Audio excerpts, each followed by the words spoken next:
Hey everyone, welcome back to 2 Plus again. We're looking at tactics today. The report we'll be putting up later in the week is an Empire versus High Elves 1500 point game, part of preparations for a tournament that's coming up in 5 weeks. So I've begun looking at how to sort of tune my High Elf Skycutter Mage list up. You would have seen in the last video me go into greater detail about the loadout that the Skycutter Archmage carries and how that works in the game and its potential to take down large targets, but also the sort of list design you need to take to be able to maximize it. So in this video, I just wanted to talk about fleeing tactically and how I think it's an underrated part of the game. I played a lot of Lizardmen and Skinks and became a big fan of how those forward Skinks operated to create an advantage in the early game that I think the rules supporting skirmishes and charging in this format allow you to sort of do things that mean that your opponent is somewhat damned if they do and damned if they don't. So in this game on my right flank, you can see over here, I've set up the Reavers a particular way. I think that a great way of talking about strategy in Warhammer the Old World is in terms of three flanks. I think that I think I've become a little bit famous for saying that something's always going to die. And in that sense, like you shouldn't turn up expecting to table your opponent.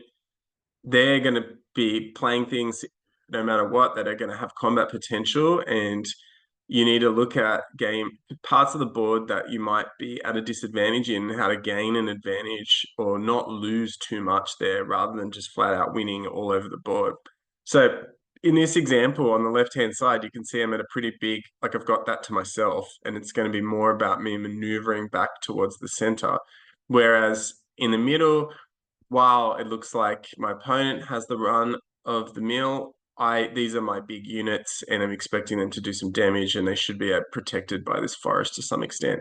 However, on the right, even though my units outnumber his 5-3, the cannon, demigryphs, and crossbowmen probably have more potential than my eagle, reavers, skycutter, swordmasters, and archers.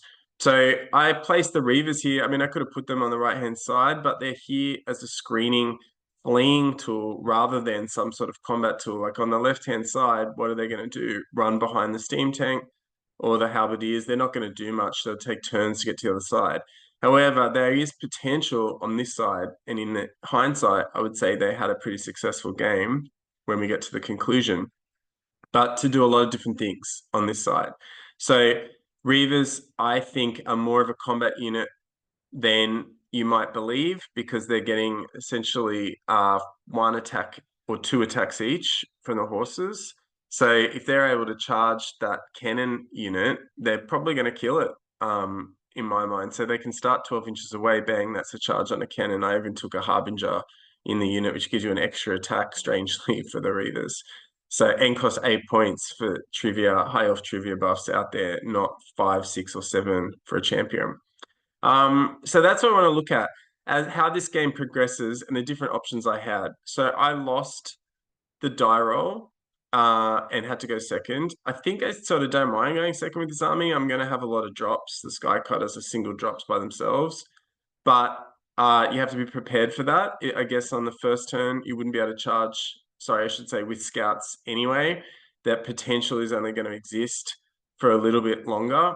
And I've got to sort of dick around and do some things here to just cause trouble, which is sort of what happens. And you've got a lot of different options.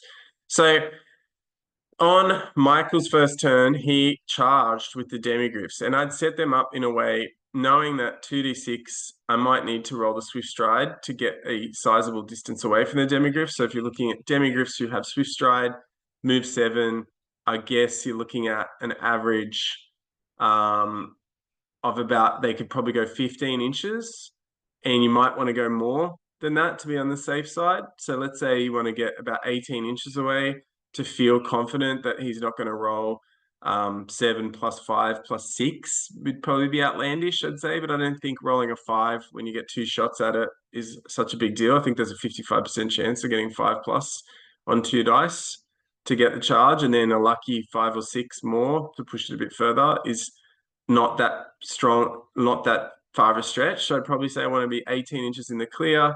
So I need to be able to get 6 inches back at least. I definitely made it in this regard, but it's all about that angling. So he charges, I declare a flee response, I flee away and end up having to come closer to that board edge, which is an issue. But what happens is if he doesn't declare that charge, he could march up, he could charge through, and he ends up, if he follows through, he ends up in a situation where, if you saw, where I ended up deploying my Sky Cutter, might be able to reach out and hit him on that first combat and then win this flank pretty decisively. So he doesn't want his Demigryphs to come too far forward. And the reality is that charging creates a level of unpredictability there. So, if he rolls a poor charge roll and ends up in the middle, like, he doesn't get to really bring his unit forward very far, or he could bring it too far forward and it's not like a march where you're getting to determine that distance.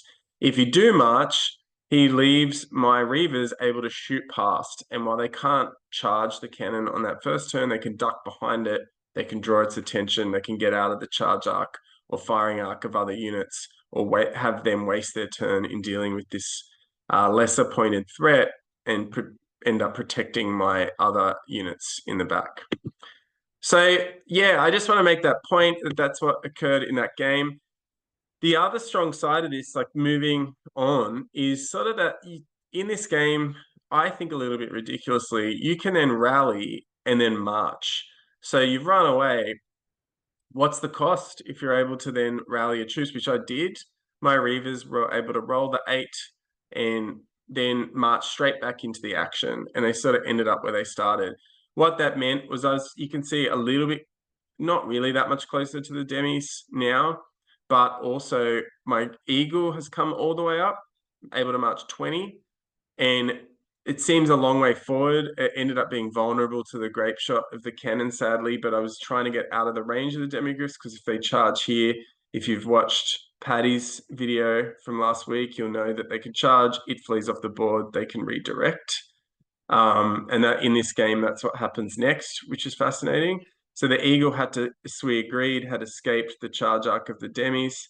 The Sky Cutter, again, I could just sit back and do nothing at the start of this game, but I need that Sky Cutter to deflect attention away from the other units that I have in the middle, the Griffin and the Archmage. So I've just brought it sweeping across and forced Michael to deal with it, which he then has to do on his next turn. So interestingly, I would have considered myself a disadvantage this flank, but I'm able to put units up to create problems, because what I'm able to then do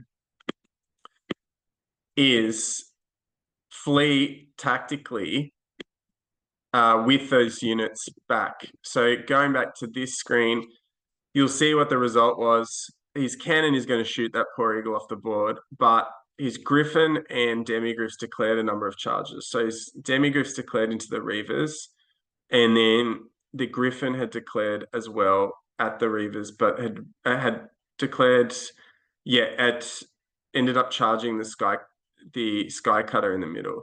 So what happens is the Demigryph that declares on the Reavers again, I flee again. They test to redirect into the Sky Cutter and pass. The Sky Cutter flees, and then the Demigryphs are left coming forward again without a target. Why this is particularly interesting is that the Sky Cutters are able to flee past the Swordmasters here to safety. So even if the Demigryphs had made it forward to then hit the Sky Cutters, they would have hit the Swordmasters instead. And the Swordmasters, probably cop it and get overrun. But part of this is you can make these defensive moves where that sort of happens, where units are further back and you can pop through. Underneath that, you've got the Reavers who have run far away. And the way this plays out, and you can see that aftershot with the Sky Cutter, is that you've got the Sky Cutter is just able to rally again later on and maneuver out with its 20-inch charge range. The Reavers also were able to rally again and come around the back. The Sky Cutter benefited from being within the Pure of Heart command range of the BSB, so Leadership 9, that's probably less likely to fail, especially with the reroll, whereas the Reavers just passing Leadership 8, which is probable, but you don't want to roll too many of them, were able to just slink around, stay out of firing range. But as the game progressed, they end up just behind a house. So what happens really in the game, the Sky Cutter itself was able to re-establish itself in the middle of the board and begin to have an influence later in the game. So you can see the Reavers, all they've done in the game is flee twice, but distorted that right side flank for a long time, where a lot of the power of Michael's ranged attacks were, and then preserved their points, so I didn't lose anything from them at the end of the game.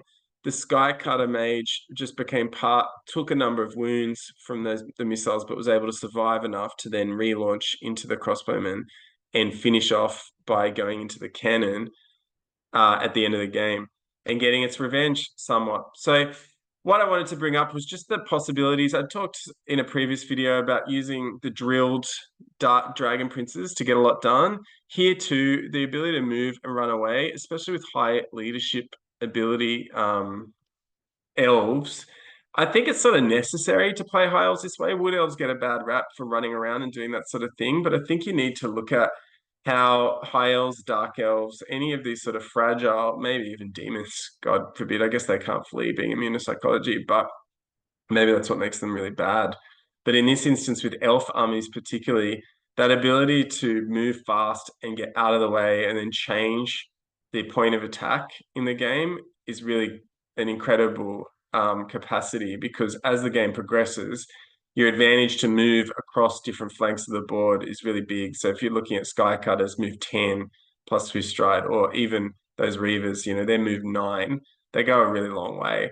And that helps you to really confuse your opponent, and they can make mistakes because they have a lot of options as well.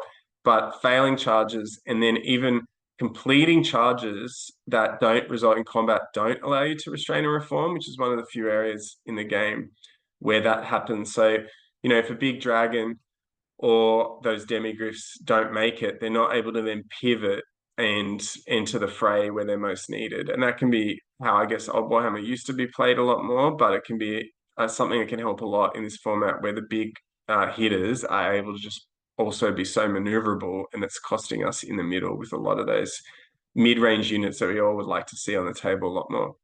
Anyway, I hope you liked this video. If you do have comments about it, there might be little things that I'm getting wrong at the moment as you still try to learn the finesse of this part of the game. I'm really happy to hear any tips, correct me where I am wrong so that we can improve in further videos. That's sort of the journey that we're on together here. And my aim is to just play as well as I can all the time. It's such a complicated game that it's hard to keep everything ahead. If these sorts of moves can become automated, then it can be a lot richer as you realize there's probably more you could be doing out there to play better in each game. Thanks again for watching. We'll see you next time.